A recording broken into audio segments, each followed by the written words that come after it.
How to claim invite reward in Worldcoin app. So first things first is go ahead and download the World app at first, whether you're using an Android or iOS. Just head into their official site and you will be given out the link that you need for the operating system of your phone. So once you've successfully downloaded the World app, just log in into your account, and by there you will be redirected into your dashboard. First, just go into the gear icon at the top right, tap on that, and then on the next page, you should be able to see World ID, wallet, contacts, apps, notifications, and so on and so forth. But the option that you need to go is redeem invite.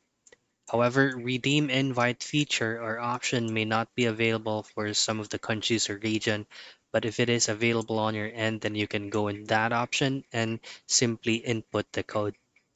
Now, the other thing that you can do is you just go straight into that feature where you will invite friends so that you can claim rewards from it by going or searching the name or number.